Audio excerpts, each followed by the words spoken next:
आशीष हांडा हमारे साथ हैं। सर, अभी तो होली में समय है, लेकिन बीजेपी की होली आज ही दिखाई दे रही है हमको। जी हाँ, बीजेपी की होली नहीं, मैं कहूंगा ये आज पूरे राष्ट्र के लिए एक उत्साह और उत्सव का दिन है, क्योंकि आज नॉर्थ ईस्ट के अंदर भी भगवा तीनों स्टेट्स के अंदर लहरा रहा है। और ये सिर्फ हो पाया क्योंकि मोदी है तो मुमकिन है। ये आप नहीं, ये पाप है, ये भ्रष्टाचार में सबका बाप है। पर जो भारत जोड़ो यात्रा निकली थी, सबको इंतजार था, वो खत्म होने के बाद जैसा क्लेम किया जा रहा था कि अपार समर्थन मिलेगा, लेकिन वैसा रिजल्ट में नहीं दिखा।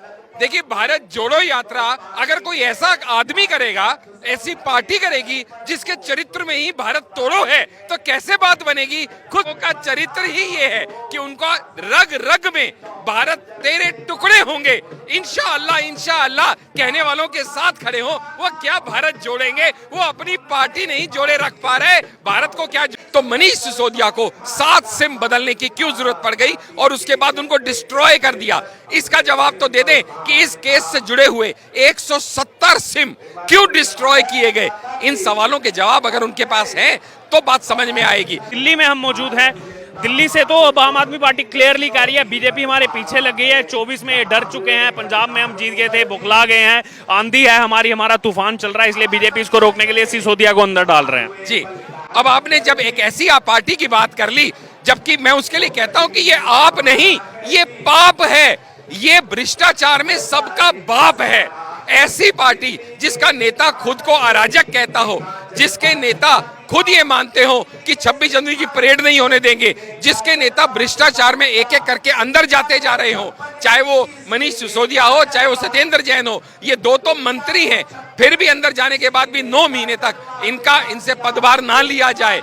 और आप खुद सोच के देखिएगा, ये जिस शराब नीति को इतना बढ़िया बताते हैं, मैं मानता हूं चलिए बहुत बढ़िया थी, तो फिर इस बात का जवाब तो दे दें कि एलजी द्वारा इंक्वायरी इनिशिएट होने के 24 घंटे के अंदर इनको आखिर क्यों विड्रॉ करना पड़ा। इस बात का जवाब तो दे दें कि जब आपने और मैंने पिछले 15 साल से एक ही सिम रखा हुआ है, तो मनीष सिसोदिया को 7 सिम बदलने की क्यों जरूरत पड़ गई और उसके बाद उनको डिस्ट्रॉय कर दिया। इसका जवाब तो दे दें कि इस केस से जुड़े हुए 170 सिम क्यों डिस्ट्रॉय किए गए। इन सवालों के जवाब अगर उनके पास हैं तो बात समझ में आएगी। और उसके बाद नाटक की अति देखिए, एकता कपूर के सीरियल को मात करते हुए राजघाट पे जाते हैं वो सीबीआई के पास पहुंचने से पहले, बापू की समाधि पे।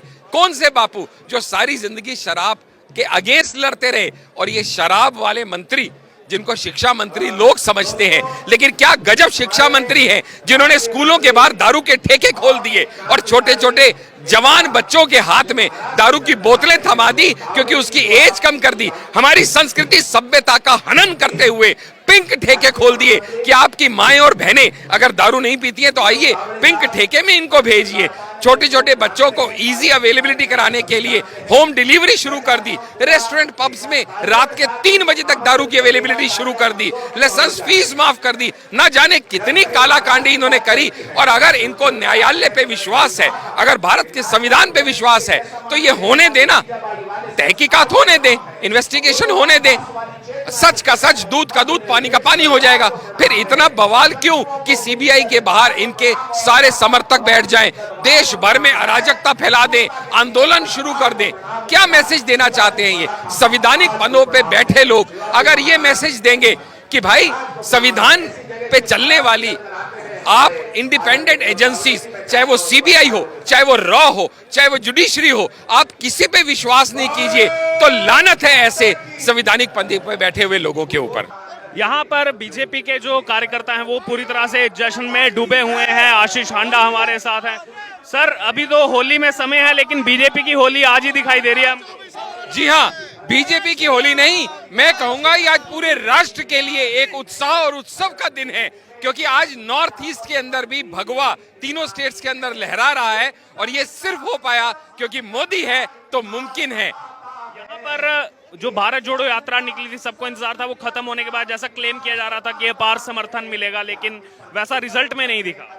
देखिए, भारत जोड़ो यात्रा अगर कोई ऐसा आदमी करेगा, ऐसी पार्टी करेगी जिसके चरित्र में ही भारत तोड़ो है, तो कैसे बात बनेगी। खुद का चरित्र ही ये है कि उनका रग रग में भारत तेरे टुकड़े होंगे, इंशाअल्लाह इंशाअल्लाह कहने वालों के साथ खड़े हो। वो क्या भारत जोड़ेंगे, वो अपनी पार्टी नहीं जोड़े रख पा रहे, भारत को क्या जोड़ेंगे।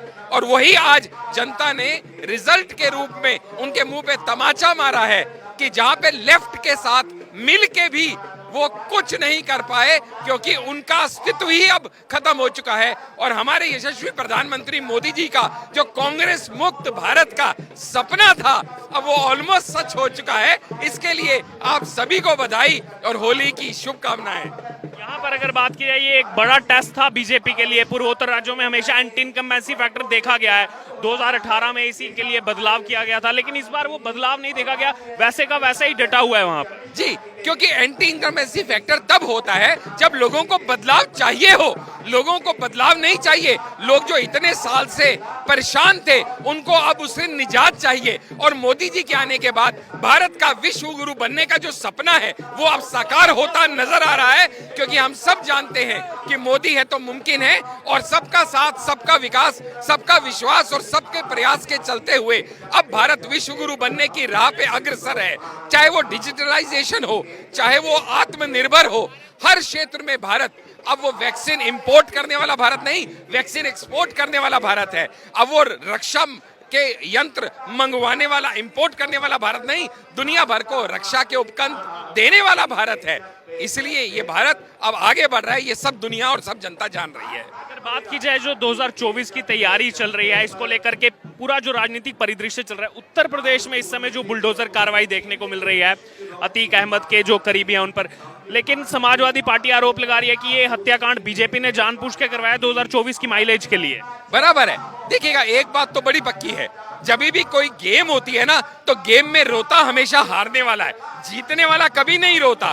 तो जो हार रहा है वो रोएगा। पहली बात, वो सही नहीं, वो हार रहा है इसलिए रो रहा है। दूसरी बात, आप बताइए, आप क्या चाहेंगे कि आपके पड़ोस में कोई गुंडा मवाली रहे, जहां आपकी बहन बेटियां भी बाहर ना निकल पाए, आपकी दुकान पे आके जबरदस्ती आपसे उगराई की जाए? या आप ये चाहेंगे कि आप भी सुख शांति, अमन और सुकून के साथ स्वतंत्र भारत में एक स्वतंत्र भारतीय की तरह रहे? और ये सपना उत्तर प्रदेश का, जिसको उल्टा प्रदेश के नाम पे जाना जाता था योगी जी के आने से पहले, अब उसको फिर से उत्तर प्रदेश के नाम से जाना जा रहा है, जहां पे विश्व भर की इन्वेस्टमेंट्स आ रही हैं, लॉ एंड ऑर्डर मेंटेन हो रहा है और लोग उसका बदलता हुआ स्वरूप देख रहे हैं। तो जितनी जनता है वो योगी जी के साथ है, वो बुलडोजर बाबा के साथ है, वो न्याय के साथ है, वो शांति के साथ है। लेकिन जितने लोग डरे हुए हैं वो वही हैं, क्योंकि मोदी जी ने पहले ही कहा था, अगर तुमने कोई गलत काम किया है तो तुमको डर के रहना होगा। और योगी जी ने तो कह दिया था, या तो सुधर जाओ या तो भाग जाओ। और अभी भी कल उन्होंने कहा है, या तो भाग लो, यानी उत्तर प्रदेश की उन्नति में भाग लो और फिर यहां से भाग लो। तो एक फैसला आज सबको करना होगा कि अगर आपको उत्तर प्रदेश में रहना है तो सुख शांति से रह के उत्तर प्रदेश के उन्नति के लिए काम करना होगा। उल्टा काम करने वालों के लिए उत्तर प्रदेश में कोई जगह नहीं। ये बुलडोजर बाबा ने सिद्ध करके दिखा दिया, और वो सभी के लिए आज एक, जिसको कहते हैं ना कि एक ऐसा एक प्रतिबिंब बन गए हैं कि जिनको बाकी स्टेट्स भी फॉलो करती चली जा रही हैं, और ये हमारे लिए गर्व का विषय है।